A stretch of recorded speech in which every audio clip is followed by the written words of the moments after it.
Hi friends, నా పేరు Surendra. Welcome back to my channel. Promo analysis మాట్లాడుకుందాం. ఈ వారం నామినేషన్‌లో ఉన్న 5గురు మాట్లాడుకుందాం. ఈ వారం ఎవరు ఎళ్ళిపోవచ్చో మాట్లాడుకుందాం. సో, ఇక నుంచి మాక్సిమం యూట్యూబ్ 3 వీడియోస్‌ని రికమెండ్ చేస్తదండి. సో, దానికి మించి వీడియోస్ వస్తాయి. సో, చెక్ చేస్తా ఉండండి నా దాంట్లో. ఓకేనా? ఎక్కువ వీడియోస్ చేయడానికి ట్రై చేస్తా ఉంటాను. సో, ఎప్పటికప్పుడు చెక్ చేస్తా ఉండండి. ఇదే నేమ్‌తో ఉన్న ఇన్‌స్టాగ్రామ్‌లో సేమ్ స్కందపురి సురేంద్ర నేమ్‌తో ఉన్న ఇన్‌స్టాగ్రామ్‌లో నేను వీడియో చేయంగానే లింక్ పెట్టేస్తాను. ఓకేనా? వీడియోస్ నచ్చుతుంటే లైక్ చేయండి. కొత్తగా ఎవరైనా చూస్తుంటే please do subscribe our channel. Yes. ఇక్కడ ప్రోమో స్టార్ట్ అయ్యేటప్పటికి ఒక్కసారి 0.25 స్పీడ్‌లో పెట్టి హావభావాలు చూడండి. ఒక్కసారి నిఖిల్ అన్నట్టు నవ్వుతా ఉంటాడు. ఆనందంగా ఉంటాడు పృథ్వీ. నెక్స్ట్ ప్రేరణ కొంచెం టెన్స్‌గా ఉంటది. యష్మి కొంచెం అంటే ఎవరైతే ఆమెతో క్లోజో అబ్బా! వచ్చింది ఇంక మనల్ని ఎందుకు చేస్తదిలే అన్నట్టు ఉంటారు యాక్చువల్‌గా. దానికి రివర్స్‌లో జరిగింది. మామూలు స్క్రీన్ ప్లే కాదయ్యా బిగ్ బాస్‌ది మాత్రం. దానికి తోడు సోనియా గూడా ఎక్స్‌పెక్ట్ ద అన్‌ఎక్స్‌పెక్టెడ్ అన్నట్టు ఏసేసింది. సోనియా సంగతి తెలుసుగా, సోనియా ఎవ్వరి మాట ఇనదు. ఆ బిగ్ బాస్ టీమ్ దిగొచ్చి సోనియాకి వీళ్ళనెయ్యొద్దని చెప్పినా ఆమె వినే రకం కాదు. ఆమెకి ఏదనిపిస్తే అదే చేస్తది. అయితే ఇక్కడ లాస్ట్‌లో అంతా అయిపోయేటప్పుడు విష్ణుప్రియ ఎక్స్‌ప్రెషన్ చూడండి. అని నోరు తెరిచేస్తుంది పాపం. అంటే యూనివర్స్ నా మీద ఉందయ్యా! వామ్మా! ఈమె నన్ను చేసుంటే ఏమేం పాయింట్ చెప్పేదని భయపడిపోయినట్టు అనిపించింది నాకైతే. బట్ లక్కీలీ సోనియా లిస్ట్‌లో విష్ణుప్రియ లేదు. ప్రోమో స్టార్ట్ అయ్యేటప్పటికి నీట్‌గున్నోళ్ళంతా ప్రోమో అయిపోయేసరికి జుట్లు చెదిరిపోయినియి. మొహాలు అసల ఇదైపోయినియి. అంత దారుణంగా జరిగిన నామినేషన్ అని క్లియర్‌గా అనిపిస్తుంది. సో, గంటలు గంటలు జరిగినట్టు అనిపిస్తుంది. అందుకే ఈరోజు అసలు ఎడిటర్ గూడా చాలా కష్టపడి ఉంటాడు. ఎటు తిప్పి పెట్టేయాలని. రైట్. ఇక్కడ సోనియా చేసిన నామినేషన్ వల్ల చేసింది ఇద్దరినే గాని హౌస్ మొత్తాన్ని లేపోతే అక్కడ జరిగిన పనుల్ని, అక్కడ జరిగిన సంభాషణల్ని ఇప్పుడు అంతే గదా! సోనియా నామినేట్ చేస్తుందంటే సోనియా పాయింట్స్ ఏమి ఉండవింక. సోనియా బయటకొచ్చింది. ఇప్పుడు అక్కడ జరిగిన సిట్యుయేషన్ చూసే చెప్పాలి. ఇప్పుడేంటి ఇదే సిట్యుయేషన్ తెలుసా? వైల్డ్ కార్డ్ ఇంట్లోకొచ్చినప్పుడు ఒక మాట అంటారు గదా! "అరే! మాకేం జరుగుతుందో తెలుసురా. మేము బయట చూసిందే చెప్పగలం. ఇంట్లో 24/7 ఉంటే మాకు తెలిసిద్ది" అంటారు గదా! ఇప్పుడు అలానే ఈళ్ళు బయటున్నప్పుడు బయట ఏం జరుగుతుందో లైవ్‌లో జరిగేదే చూసి చెప్పగలరు. అయితే ఇక్కడ ట్విస్ట్ ఏందంటే ఏ ఒక్కరు రాయల్ జోలికెళ్ళల. సో, చూడండి ఇంకో ట్విస్ట్ ఏంటంటే సో, ఇంట్లో ఎక్కువ మణికంఠ ఫ్రెండ్లీగా ఉంది నిఖిలే. వెళ్ళేటప్పుడు ఒక మాట చెప్తాడు. నిఖిల్ డ్యూయల్ షేడ్ ఉంటది నిఖిల్‌లో అని. బట్ నబీల్‌నేసాడు. అది అసలు వెరైటీ. నబీల్ చాలా మంచి ఫ్రెండ్. సో, ఎప్పుడు ఈళ్ళిద్దరే మాట్లాడుకుంటా ఉంటారనమాట. సో, అదొక ట్విస్ట్ అనమాట. సో, నైనిక ఎలాగో నిఖిల్‌కి సపోర్ట్ చేస్తా ఉంది బయట నుంచి. సో, నైనిక కూడా నబీల్‌నేసింది. ఇట్లా ఎవరినేసారనేది మాట్లాడతాను. ఫస్ట్ ప్రోమో గురించి మాట్లాడుకుందాం. ఓకేనా? రైట్. Bigg Boss announcement. ఈసారి నామినేషన్ ప్రక్రియ కొంచెం భిన్నంగా ఉండబోతుంది. ఓకే. ఎక్స్ హౌస్ మేట్స్ మిమ్మల్ని నామినేట్ చేయబోతున్నారు అని చెప్పి సోనియా ఇద్దరు ఇంటి సభ్యుల్ని తగిన కారణాలు చెప్పి వారి తలపై షుగర్ బాటిల్ పగలగొట్టి నామినేషన్ ప్రక్రియని స్టార్ట్ చేయండి అని అనౌన్స్‌మెంట్ వస్తాయి. రాంగానే నా ఫస్ట్ నామినేషన్ ప్రేరణ అంటదేమ. అనంగానే సో, ఇక్కడ నామినేషన్ పాయింట్ 1. వేరే వాళ్ళిద్దరు మాట్లాడుకుంటున్నప్పుడు నువ్వు మధ్యలో దూరి కొన్ని మాటలు వదిలేస్తావు. కొన్ని మాటలు వదిలేస్తావు. క్యారెక్టర్‌లెస్ అని, అదని, ఇదని అని చెప్పి ఇక్కడ కిచెన్‌లో వర్క్ ఇచ్చేటప్పుడు చూసారా అందరిని తెచ్చేసింది సోనియా. కిచెన్‌లో వర్కే అసలు చాలా. అసలింకా రాత్రి మిడ్‌నైట్ కబుర్లు అయి కూడా చూసొస్తే బాగుండేది సోనియా గారు. లాస్ట్‌లో మరీ అరాచకం నిన్నైతే. నిన్నసల నిన్న వాళ్ళ క్లోజ్ ఫ్రెండ్ యష్మినే అంటది. యష్మి కూడా ఎళ్తదనుకున్నానని. అసలు అది కూడా చెప్పుంటే బాగుండే. అంటే వాళ్ళు కొంచెం ముందొచ్చారు కదా! ఇంకా చాలా పాయింట్స్ దొరికాయి. రైట్. కిచెన్ కూడా వర్క్ ఇచ్చేటప్పుడు ఎట్లంటే ఎట్లా అంటావంటే, అక్కడ నేను గౌతమ్ ఇర్రెస్పాన్సిబుల్ అని ఎందుకన్నానంటే అని చెప్తది. ఏం పాయింట్ వచ్చినప్పుడు ఏమి గట్టిగా అంటదిగా. గౌతమ్ ఇర్రెస్పాన్సిబుల్ అనంగానే ఆయన లేచి ఏమన్నా అంటే, సో, ఒక్క నిమిషం నా పేరొచ్చింది. నన్నెలా ఇర్రెస్పాన్సిబుల్ అంటావు? ఓకే. సో, నీ డిఫెన్స్‌లో నువ్వు డిఫెండ్ చేసుకో. నా పేరు చెప్పి నన్ను ఇర్రెస్పాన్సిబుల్ ఎలా అంటావు? నా నామినేషన్ అప్పుడు ఎయొచ్చు అన్నట్టు ఆయన సెన్స్. ఆ తర్వాత ఇక్కడ అంతటితో ఆగల. సో, పృథ్వీకి ఈమెకు కూడా పెట్టింది. ఈమేం చేస్తదంటే ఇప్పుడు రాత్రి రష్మి గురించనిలా, అలానే వీళ్ళ దగ్గరికి పోయాము మనంతా గ్రూప్‌రా నేనక్కడ ఆడుతున్నాను. చూసుకోండ్రా నన్ను చూసి అన్నట్టు అంటది. కానీ వీళ్ళ గురించి కూడా బయట చెప్పేసింది. అట్లానే పృథ్వీని మీకు గుర్తుందా? ఒక గేమ్‌లో గొడవయినప్పుడు అంటది గదా! నేను ఆయన ఇంటి నుంచి ఎళ్ళిపోవాలనుకుంటున్నాను అని. ఆ డైలాగ్ చెప్తది. నువ్వు పృథ్వీని okay. I want Prithvi to be out of house అన్నావు. I want to kick him out of house అన్నావు. అనలేదా? అన్నట్టు అంటది. ఇంకంతే సౌండ్ లేదు. ఎందుకని అక్కడ పృథ్వీ ఇంకా అందరిని తెచ్చేసింది. తెచ్చేయంగానే అంతటితో ఇంకా ఆగిపోయింది. ఇంకా చాలా ఉన్నట్టుంది. ఆ కథ ఏందో మళ్ళా మనం చూద్దాం. క్లియర్ నామినేషన్స్ వచ్చినప్పుడు మాట్లాడుకుందాం. ప్రోమో వరకు ఇది. అప్పుడు పృథ్వీ కూడా షాక్ అవుతాడు. ఓయమ్మ! ఇట్లా అన్నా అని. తర్వాత నిఖిల్. ఫస్ట్ పృథ్వీని నువ్వసలు ఎందుకు నామినేట్ చేశావు? అంటే నిఖిల్ ఏం చెప్తాడంటే, సో కేర్‌లెస్‌గా ఎక్కడ వస్తువులు అక్కడే పెట్టేస్తాడని, కప్పులు గూడా తీయడని. కప్పులు గూడా తీయననా? అన్నట్టు అంటాడు పృథ్వీ. అప్పుడు సోనియా ఏమంటదంటే, సో నామినేషన్స్‌లో నువ్వెప్పుడైనా గాని మంచి పాయింట్స్ పెట్టి ఆహ్, బెస్ట్ అహా! మ నా మంచి నువ్వెప్పుడైనా మంచి పాయింట్స్ పెట్టినా నేను బెస్ట్ పాయింట్స్‌తో నామినేట్ చేసిన అన్న ఎగ్జాంపుల్స్ ఏమన్నా ఉన్నాయా? అన్నట్టు చెప్పిద్దనమాట. ఓకే. ఆ తర్వాత నిఖిల్ ఆ తర్వాత ఇంకో పాయింట్ కూడా ఇచ్చింది. నీది, యష్మిది whatever she felt she said. అంటే నీకు యష్మికి జరిగిన విషయంలో whatever she felt she said. So, ఆ! ఇక్కడేమంటా అంటే Nikhil when she had that feeling I really cut it off అన్నట్టు అంటాడు. ఆమెకు ఆ ఫీలింగ్ ఉన్నదనే నేను కట్ ఇట్ ఆఫ్ చేశాను అంటే వెంటనే Yashmi did you cut it off అన్నట్టు అంటది. సో, నేను దీని గురించి ఎక్కువ మాట్లాడతా ఏదో అంటాడబ్బా! ఆ! అదే did you cut it of అంటే ఆహ్, చెప్పి ఉంటే నేను నీ జోలికి వచ్చేదాన్ని కాదు. చెప్పి ఉంటే నీ జోలికి నేను వచ్చేదాన్ని కాదు అన్నట్టు అంటది యష్మి. అంటే నేనంత మోడర్న్ కాదు అన్నట్టు అంటాడు. అన్నాక బట్ బ్యాడ్ అయిపోతుంది నేను కదా ఇక్కడ అనగానే ఓకే గాడ్ బ్లెస్ యూ. ఇది అయిపోయాక ఓకే గాడ్ బ్లెస్ యూ అని పగలగొడుతుంది. విష్ యూ ది సేమ్ అంటాడు. ప్రోమో ఎండ్ అయిపోద్ది. అయితే ఇక్కడ చాలా మంది నేను ఆల్రెడీ నిన్న కూడా చెప్పా. నిఖిలు ఒక రోజులో చూసుకుంటే 10 మాటలు మాట్లాడతాడు. ఒకే మాట ఒకసారి, ఒకే మాట ఒకసారి. ఈళ్ళేం చేస్తారంటే తెలివిగా నిఖిల్ అన్న ఒక్క మంచి మాటని తీసుకొని ఏస్తారు. ఇది నేను నిన్న కూడా చెప్పా. ఖచ్చితంగా చూడండి నిఖిల్ యష్మితో ఏదో ఒక సందర్భంలో ఒక మాట అంటాడు. దాన్ని తెచ్చి ఈళ్ళు ఆ వీడియో రూపంలో ఏస్తారని. ఇప్పుడు "అరే ప్లీజ్ రా నువ్వు నా మీద ఎక్స్‌పెక్టేషన్స్ పెంచుకుంటావని నేను అలా ఉన్నాను" అన్నట్టు అంటది. నాతో మాట్లాడరా అన్నందుకు. అయితే అది వైరల్ చేస్తున్నారు. That is fine. ఓకే. అయితే ఈయన ఈయన ఖచ్చితంగా అమ్మాయి వైపు ఎంత ఆ అమ్మాయిని ఇంప్రెస్ చేసే విధంగా ఉన్నాడనేది ఒకరు కాదు. ఇంట్లో ఉన్న ప్రేరణ చెప్పింది. ఇంట్లో ఉన్న పృథ్వీ అన్నాడు ఒకసారి. బయటకొచ్చిన హరితేజ చెప్పింది. హరితేజ ఏమని చెప్పింది? సేమ్ ఇప్పుడు నిఖిల్ అన్న మాట కూడా చెప్పింది. సో, ఒక్కోసారేమో అసలు ఇష్టం లేదన్నట్టు అంటాడు. ఒక్కోసారేమో ఇష్టం ఉన్నట్టు ఉంటాడు. అది తేల్చడు. సో, ఆ కన్‌ఫ్యూజన్ మోడ్‌లో పెట్టేస్తాడు ఆ అమ్మాయిని. సో, అది ఒక రకంగా పర్ఫెక్ట్‌గా ఇష్టం లేదని చెప్పాలి. ఒక్కోసారి యాక్షన్స్ అలా ఉంటాయి. ఒక్కోసారి యాక్షన్స్ ఇలా ఉంటాయి అన్నాడు. ఆ ఒక్కోసారి యాక్షన్స్ పాజిటివ్‌గా ఉన్న యాక్షన్ మాత్రం వాళ్ళేం చేస్తున్నారు? వీడియో చేసుకుంటున్నారు.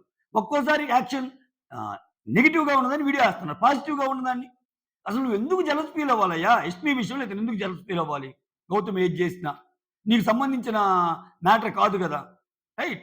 ఇక్కడ క్లియర్‌గా అర్థమైపోతుంది గదా! సో, ఇవన్నీ నిదానంగా తెలుస్తాయి. సో, వీటన్నిటిని సోనియా గారు బయట పెట్టిన వే ఏదైతే ఉందో ఎక్సలెంట్ అంట నేనైతే. సో, చూడాలి. మస్తు అంటే మధ్యలోకి పృథ్వీని తేవటం, మధ్యలోకి ఇంటి పనులు తేవటం. అంటే తనకు తెలియకుండానే ఇంట్లో జరిగే ప్రతిదీ అంటే ఇప్పుడు చాలా వాటికి ఆన్సర్స్ వస్తాయి. ఇప్పుడు సోనియా గారు చెప్పిన నామినేషన్స్ వల్ల చాలా వాటికి ఆన్సర్స్ వస్తాయి. డిబేట్ జరిగిద్ది. ఇప్పుడేంటి ప్రేరణ సాయంత్రం అయ్యేసరికి నబీల్‌తో చాలా మాటలు చెప్తా ఉంటది. నబీల్ ఊకొడతా ఉంటాడు. తానా అంటే తందానా అని. నెక్స్ట్ సోనియా వచ్చేసరికి ప్రేరణ వచ్చేసరికి మనిషి లేనప్పుడు మనిషి గురించి. ఇప్పుడు అంతెందుకు అవినాష్. అందుకే నేను రాత్రి వీడియో చూస్తే ఇంకా బాగుండేదనింది. ఇప్పుడు అవినాష్ అబ్బా! అవినాష్‌ని ఎందుకు సేవ్ చేసారు అని వస్తది కదా! ఆ ఎపిసోడ్ గాని చూసొచ్చిందనుకో, ఇంత బాగుండే అవినాష్ నిన్ను టాప్ 5లో పెట్టాలనుకుంటుంటే అవినాష్‌ని నువ్వు అవినాష్‌ని అంటావా? అన్న పాయింట్ ఎత్తితే అసలు ఇంకేంది ఇక్కడ? ఇంక నువ్వు మాట్లాడడానికి ఏమి లేదు. ఏమేదో నామినేషన్ పాయింట్స్‌లో అత్యద్భుతంగా మాట్లాడితే అది ఇది అంటాం కదా! ఏముండదు ఇంక మాట్లాడటానికి. అద్భుతాలు ఏం జరగవు. సో, కామ్ డౌన్ అయిపోవాల్సిందే. మోరోవర్ అక్కడ అవినాష్ కూడా నోరు తెరవాల్సిన పరిస్థితి. అంత మాట ఉందా అన్నాడు. రైట్? ఇది నామినేషన్ ప్రోమో. సో, ఈ వారం ఎవరెవరు నామినేట్ చేశారనేది చూద్దాం. ఓకేనా? సోనియా వచ్చేసరికి నిఖిల్ అండ్ ప్రేరణ అని చేసింది ప్రోమోలో చూసాం మనం. నిన్న రాత్రి నుంచి చూస్తానే ఉన్నాం. తర్వాత ఆదిత్య ఓం వచ్చి ప్రేరణ యష్మిని చేశాడు. నైనిక వచ్చి యష్మి అండ్ నబీల్‌ని చేసింది. మణికంఠ వచ్చి నిఖిల్ అండ్ నబీల్‌ని చేశాడు. సో, శేఖర్ భాష వచ్చి యష్మి అండ్ ప్రేరణని చేసింది. బేబక్క వచ్చి నిఖిల్ అండ్ పృథ్వీని చేసింది. ఇది సో మొత్తం ఓవరాల్‌గా నిఖిల్ అండ్ కో నలుగురు అండ్ దెన్ నబీల్. అబ్బబ్బబ్బా! ఏమన్నా నామినేషనా స్వామి. బిగ్ బాస్ వేరే లెవెల్ నిజంగా. మనం అనుకుంటాం అంతే. నేను గత కొన్ని రోజుల నుంచి ఒక మాట చెప్తున్నా. సో ఎవ్రీ సీజన్‌లో టాప్ విన్నింగ్ రేస్‌లో కొంతమంది పేర్లొస్తాయి. ఇప్పుడు యాంకర్ రవి గారి పేరు టాప్ 5, ఇనయా సుల్తానా పేరు. ఆ కోవలో ఖచ్చితంగా ఈ సీజన్‌లో ఒకరుంటారంటే, "నీకు గ్రడ్జ్ కాబట్టి చదువుతున్నావు, నీకు ప్రేరణ అంటే పడదు కాబట్టి చదువుతున్నావు" అన్నారు. సో, ఈ వీకు అసలు ఎవరెవరికి డేంజర్ జోన్‌లో ఉందో చూద్దాం. ఓకే. ఇక్కడ ఇంకోటి కూడా చెప్పాను నేను. నబీల్‌ని రేస్‌లో ఉంచడానికి ట్రై చేస్తాడు బిగ్ బాస్. ఎందుకంటే, ఆ నంబర్ 1 పొజిషన్ అనేది జస్ట్ లైక్ దట్ అలా ఉంది అని చెప్పకుండా, ఇప్పుడేంది కొన్ని వారాలు గౌతమ్‌ని తెచ్చేసాడు. నేను అందుకే గౌతమ్ ఉండడని చెప్పడానికి మెయిన్ రీజన్ అదే. గౌతమ్ ఉంటే మళ్ళా ఓటింగ్ అంతా మారిపోద్ది. గౌతమ్ లేకుండా నబీల్ వచ్చినప్పుడు ఆబ్వియస్‌గా నిఖిల్‌కి పోటీ ఇవ్వగల నబీల్ ఓటు పడుతుందా లేదా అనేదే ఈ వారం చెక్ చేయాల్సిన పాయింట్. నబీల్‌కి ఈ వారం ఏంది నబీల్‌తో పాటు చాలా మంది ఓటింగ్ కూడా యాడ్ అయింది. ఎందుకంటే వీళ్ళు నలుగురు పడనోళ్ళందరూ నబీల్‌కే ఏస్తారు. అంటే Nabeel own vote bank plus additional vote bank. అటువంటప్పుడు ఏమైద్ది నిఖిల్‌తో పోటీ పడే రేస్ ఉంటది. నబీల్ రేస్‌లో ఉన్నాడు. నబీల్ కూడా మీరనుకుంటుంది ఇద్దరే కాదు మూడోవాడు కూడా ఉన్నాడు అని చెప్పటం బిగ్ బాస్ మతలబు కూడా కావచ్చు. Okay. Note this point. So, ఇదంతా ఏంది నబీల్‌కి అత్యద్భుతమైన ఓటింగ్ పడిద్దనే అనాలిసిస్‌తో చెప్తున్నా. పడిద్ది అనుకుంటున్నాను నేను. ఎందుకంటే నబీల్‌కి స్వతహాగా ఓట్ బ్యాంక్ ఉంది. ఇంకొంతమంది కూడా యాడ్ అవుతారు ఈ వీక్.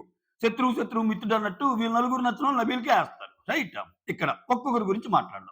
సో, నిఖిల్ ఎలిమినేషన్ అవుతాడంటే మనల్ని మనం ఇంకా తక్కువ చేసుకున్నట్టే. నిఖిల్‌కి అత్యద్భుతమైన ఓటింగ్ ఉంది. సూపర్ ఓటింగ్ ఉంది. ఆయన గేమ్‌తో సంబంధం లేకుండా ఆయన ఓట్లు సొంతం. ఓకే. సో, నిఖిల్ ఎలాగూ సేవ్ అయిపోతాడు. ఓకేనా? ఆ తర్వాత ఇక్కడ ఒక పాయింట్ వచ్చింది చెప్తాను నిఖిల్ గురించి. కొన్ని వీడియోస్ చాలామంది ఒక వీడియోని సర్క్యులేట్ చేశారు. సో, నేనసల ఈ 'బిగ్ బాస్' సీజన్ 8 వస్తుందే కొన్ని ప్రూవ్ చేయటానికి సో, ఇక్కడ నేను తెలుగు ఇండస్ట్రీలో ఉన్న తెలుగేంటి, కన్నడ ఏంటి అది ఇది వీఆర్ ఆల్ ఇండియన్స్. సో, అది ప్రూవ్ చేయడానికి వస్తున్నానంటే, అంటే ఆయన వచ్చి విన్ అయిపోయి నేను ఇండియన్ అని ప్రూవ్ చేయటమా? నాకర్థం కాల. ఇప్పుడు నువ్వొచ్చావు, ఆడావు. అక్కడున్న అందరూ ఇండియన్సే గదా! ఎవరు ఇండియన్ కాదు స్వామి. ఆటని బట్టి గెలుస్తారు. సో, అంటే ఇది చాలా నిన్నటి నుంచి చాలా వీడియోస్ షేర్ అయినాయన్నమాట ఇన్‌స్టాగ్రామ్‌కి. అంటే లైక్ దీని గురించి చెప్పండి. అసలు ఇక్కడి నుంచే బీజం పడింది. సో, వాళ్ళేం చేశారంటే ఈ పాయింట్‌ని ఎక్కువ ప్రొజెక్ట్ చేస్తున్నారంట. సో, అక్కడ అంటే ఇప్పుడు నువ్వు గెలిస్తేనే వి ఆర్ ఇండియన్స్ అన్నట్టా? By birth we are Indians. So, అక్కడ నబీల్ గెలిచినా వి ఆర్ ఇండియన్స్, నిఖిల్ గెలిచినా ఇండియన్స్ అండ్ గౌతమ్ గెలిచినా ఇండియన్స్, ప్రేరణ గెలిచినా ఇండియన్సే కదా! సో, అది ప్రూవ్ చేయటానికంటే ఏంటి? నీ ఆటని బట్టి ప్రూవ్ చేయాలి ఎవరు గెలుస్తారనేది. అసలు ఇక లాంగ్వేజ్ ఎందుకు? ఇప్పుడు అంటే మన వాళ్ళేమన్నా తక్కువ చూసారా? చూడలేదుగా. చూడలేదుగా. యావారిని టాప్ 3కి తెచ్చాం. కీర్తిని టాప్ 3కి తెచ్చాం. సో, బాబా భాస్కర్ టాప్ 3కి తెచ్చాం. ఎటువంటి ఆణిముత్యాలు మనోళ్ళు ఆదరించారు. సో, బాగా ఉంటే ఆట ఎవరినైనా ఆదరిస్తారు. ఓకేనా? సో, ఇటువంటివి తేవటం వల్ల వేస్ట్ అని చెప్పాలనిపించింది. దానికి మళ్ళీ సెపరేట్ వీడియో ఎందుకు ఇక్కడ టాపిక్ వచ్చింది కాబట్టి కవర్ చేస్తున్నా. ఎవరైతే అడిగారో వాళ్ళ కోసం అంతే. రైట్. సో, ఆ! ఇక్కడ నిఖిల్ ఎలిమినేట్ కాడు. అన్‌డౌటెడ్‌లీ ఎలిమినేట్ కాడు నిఖిల్. ఓకేనా? అయితే ఇక్కడ ఇంకా ఇంకెవరెవరున్నారు? నబీల్ కూడా ఎలిమినేట్ కాడు. నబీల్ ఖచ్చితంగా ఎలిమినేట్ కాడు. అంటే చాలా తక్కువ ఛాన్సెస్. నబీల్ ఎలా ఎలిమినేట్ అవుతాడండి? నబీల్‌కి భయంకరమైన ఓట్ బ్యాంక్ ఉంది. ఇంకా పెరిగిద్ది. అసలు నబీల్ రేస్‌లోకి తేవటమే త్రిముఖ పోటీ ఉందని చెప్పటానికి. చూద్దాం ఈ వీక్ ఎలా ఉంటదో. ఓకే. ఆ తర్వాత ఇంకా ఎటు తిరిగి ఎలిమినేషన్ జోన్‌లో ఉండేది Prerana, Yashmi and then Prithvi. Okay. ఈ ముగ్గురిలో కూడా పృథ్వీకి కొంచెం సాఫ్ట్ కార్నర్ ఉందబ్బా. ఏదైనా అంటే మరీ అంత బ్యాక్ బిచ్చింగ్ చేయటం గాని అలా ఉండదు. కొన్ని దొర్లుతాడు మాటలు. కొన్ని దొర్లుతాడు. కొన్ని సందర్భాల్లో ఏం మాట్లాడతాడో తెలీదు గానీ జెన్యూనిటీ పరంగా చూస్తే ఆళ్ళ ముగ్గురు లేరు బెటర్. సో, ఆల్రెడీ 10 వారాలు సేవ్ అయిన హిస్టరీ ఒకటుంది ఈయనకి. సో, అంటే అఫీషియల్ ఓటింగ్‌లో ఇతను ఇంత సేవ్ అవుతున్నాడంటే అతనికి బాగానే ఈ పాటికి కొంచెం ఫ్యాన్ బేస్ ఏర్పడి ఉండాలి. సో, దానికి తోడు విష్ణుప్రియ విష్ణుప్రియ ఫ్యాన్స్ కూడా కొంచెం పృథ్వీకేసే ఛాన్స్ ఉండొచ్చు. లేకపోతే ఆఫ్‌కోర్స్ దీనికి రివర్స్ కూడా ఉండొచ్చండోయ్. సారీ. మనం ఒకలాగా థింక్ చేస్తే వాళ్ళు ఒకలాగా థింక్ చేస్తారు. అసలు విష్ణుప్రియ గేమ్ పాడవుతుంది పృథ్వీ వల్ల. విష్ణుప్రియ ఫ్యాన్స్ అసలు పృథ్వీకేయకూడదని పృథ్వీకేయకుండా ఉండే ఛాన్స్ కూడా ఉంటది. 2 ఉంటాయి. ఓకేనా? సో, పృథ్వీ ఎలిమినేట్ అయ్యే ఛాన్స్ కూడా ఉంది. యష్మి ఎలిమినేట్ అయ్యే ఛాన్స్ కూడా ఉంది. ప్రేరణ కూడా ఎలిమినేట్ అయ్యే ఛాన్స్ ఉంది. ఇంకా చెప్పాలంటే ప్రేరణకే ఎలిమినేట్ ఛాన్స్ ఎక్కువని చెప్తాను నేనైతే. ఒక స్టెప్ ముందుకేసి. ఇది కోపంతో చెప్తున్న మాట అస్సలు కాదు. కేవలం గేమ్ పరంగా చెప్తున్న మాట. ఎందుకంటే ఇక్కడ ప్రేరణ మీద చాలా మందికి పడదక్కడ. అంటే చాలా మందికి టేస్టీ తేజతో ఇష్యూస్ ఉన్నాయి. టేస్టీ తేజ లేడు. టేస్టీ తేజ ఫ్యాన్స్ ఎయ్యరు. ఆ తర్వాత గౌతమ్‌తో చాలా ఇష్యూస్ ఉన్నాయి. గౌతమ్ ప్రేరణకెయ్యరు. సో, ఎందుకంటే అక్కడ లాస్ట్‌లో టాప్ 5లో యష్మి పోయినా ఒకటే, ప్రేరణ పోయినా ఒకటే. ఇప్పుడు ప్రేరణకే ఒక 30% ఉండి యష్మికి 5% ఉంటే అనుకోవచ్చు. ప్రేరణ ఓటింగ్ చాలా తగ్గింది. యష్మి ఓటింగ్ ఆల్‌మోస్ట్ యష్మికి, ప్రేరణకి సేమే. మీరు ఏ పోలైన చూసుకున్నా ఓటింగ్‌లో జస్ట్ 10+11, 12 ఓటింగే ప్రేరణకి. ఏది విన్నర్ పోల్స్‌లో పెట్టినా గాని. సో, అటువంటిది ఈమెకు కూడా ఒక 10 ఉంటది. అటువంటిప్పుడు ఎవరు పోయినా ఒకటే కదా! అంటే ఇక్కడ ఏ పాయింట్ రైజ్ అయ్యిద్దంటే, ప్రేరణ ఉంటేనే మంచిది గదా! ప్రేరణ ఉంటే గౌతమ్‌కి ఇంకా విన్నింగ్ ఛాన్సెస్ ఉంటాయి. ఎందుకంటే ఓట్ బ్యాంక్ షేర్ అవ్వదని చెప్పడానికి. ఆ ప్లేస్‌లో ప్రేరణ అనే కాదు, ఇష్మి ఉన్నా అంతే. అది నేను చెప్పే ఉద్దేశ్యం. సో, ఖచ్చితంగా ఎస్‌మి టాప్ 5 రీప్లేస్ చేసుకోగలిగే సత్తా కూడా ఉంది ఈ సీజన్‌లో. నేను ఆ లైన్‌ని కొట్టి పారేయొద్దు అంటున్నా. సో, ఖచ్చితంగా ప్రేరణతో పోల్చుకుంటే ఎస్‌మికే సేవ్ అయ్యే ఛాన్సెస్ ఉన్నాయని కూడా అంటాను నేను ఒక స్టెప్ ముందుకేసి. ఎందుకంటే ఈ వారం ఎస్‌మికి సింపతి వర్కౌట్ అయ్యిద్ది. సో, ఖచ్చితంగా ఇతను చేసిందంతా చేసి అంతా తప్పు ఎస్‌పీ మీదేస్తున్నాడు. ఇక్కడ కూడా చూడండి నిఖిల్ అండ్ బయట జరిగే వ్యవహారంలో ఎంత దారుణం అంటే, ఇప్పుడు ఓకే. నిఖిలే చెప్తున్నాడుగా నాది తప్పుందని. కావ్య గారు, నిఖిల్ గారి విషయంలో. నాది కూడా తప్పుంది. అంటే సరే ఒకవేళ అందరూ అనుకున్నట్టే ఏ ఒక్కరిది తప్పు కాదు. 50% అనుకున్నాం. ఓకే. అంటే నిఖిల్‌ది ఒక 50% ఉంది. ఆమెది ఒక 50% ఉంది అనుకున్నాం. మనకు తెలీదు కాబట్టి. వాళ్ళ మధ్యలో మనమేం చూడలేదు కాబట్టి. అటువంటప్పుడు ఆమెనెలా కంప్లీట్‌గా బ్లేమ్ చేస్తారండి? నువ్వు కావాలని నిఖిల్‌ని అసల బ్యాట్ చేయటానికొచ్చావు. నువ్వు కావాలని ఇది చేసి వచ్చావని ఆమె మీద కామెంట్స్, కావ్య గారి మీద. ఆమె పెయిన్ నీకు నాకు తెలుస్తదా? మనకు తెలీదుగా. సో, విషయం వాళ్ళిద్దరిది. ఆమె పెయిన్ మనకెలా తెలుస్తది? ఇక్కడ నిఖిల్ అంటే నిఖిలే చెప్పాడు. నాదే తప్పుంది ఎక్కువ అని. అటువంటప్పుడు నిఖిల్ నాదే ఎక్కువ తప్పుందని చెప్పి ఆమె అంతలా ఫెయిల్ అవుతుంటే, అసలు నువ్వు మోసం చేసావు, నీదే తప్పు, నువ్వు లాస్ట్‌లో నిఖిల్‌ని ఇది చేయడానికి వచ్చావంటే అదేంటి? అంటే ఇంక నిఖిల్ గురించి ఏమన్నా టార్గెట్‌లేనా అన్నట్టు అనిపిస్తుంది నాకు. సో, ఇది మ్యాటర్. సో, ఎవరైనా ఎళ్ళిపోవచ్చు. ఈళ్ళ ముగ్గురిలోనే ఉంటది. Prerana and then Prerana and then Prithvi. ఈళ్ళ ముగ్గురిలో గూడా కొంచెం డేంజర్ జోన్ అంటే నేను ప్రేరణకే ఎక్కువని చెప్తా. అది మీకు వింతగా అనిపించొచ్చు. అది నిజం. సో, నేనేందంటే మీకు డబ్బా కొడితేనే నచ్చుద్దనుకుంటే యెస్! ప్రేరణ 50% విన్నింగ్ రేస్ అని చెప్పొచ్చు. బట్ చెప్పలేనే. ఎందుకంటే అది రియాలిటీ కాదు. ఆమెకొచ్చింది ఆర్టిఫిషియల్ హైప్. ఆమెకొచ్చింది కేవలం ఆర్టిఫిషియల్ హైప్. ఒక రకంగా షోను చూసుకుంటే ఫస్ట్ నుంచి ఇప్పుడు దాకా గూడా నీకు హ్మ్. స్క్రీన్ స్పేస్ గాని ఏదైనా నీకు ప్రేరణ కంటే యష్మికెక్కువ. సో, స్టార్టింగ్ నుంచి గూడా స్టార్టింగ్ వీక్‌లో యష్మి ఆ క్లాన్‌కి ఇదిగా ఉన్నప్పుడు రచ్చరచ్చ చేసి వదిలిపెట్టింది. అందరికి నచ్చదసల. అది నెగెటివ్ ఆర్ పాజిటివ్ విపరీతమైన స్క్రీన్ స్పేస్. తర్వాత సోనియాతో గొడవ. తర్వాత ఈ ట్రయాంగిల్‌లో ఆముంది. తర్వాత గౌతమ్‌తో గొడవల్లో ఆముంది. సో, ప్రతి దాంట్లో ఉందామె.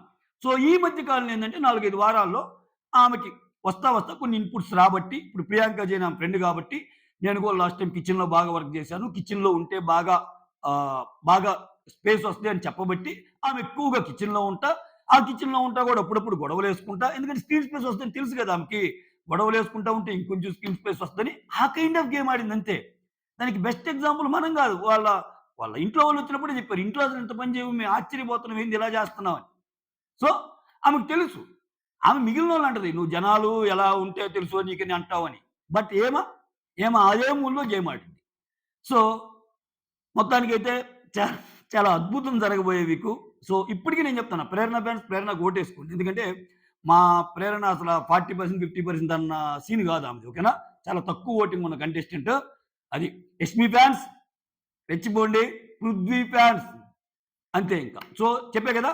ఈ వీక్ ఓటింగ్ డిసైడ్ చేసేది మాత్రం Vishnu fans, tasty Teja fans and then Gautam fans, Avinash fans ఈళ్ళే మాక్సిమం.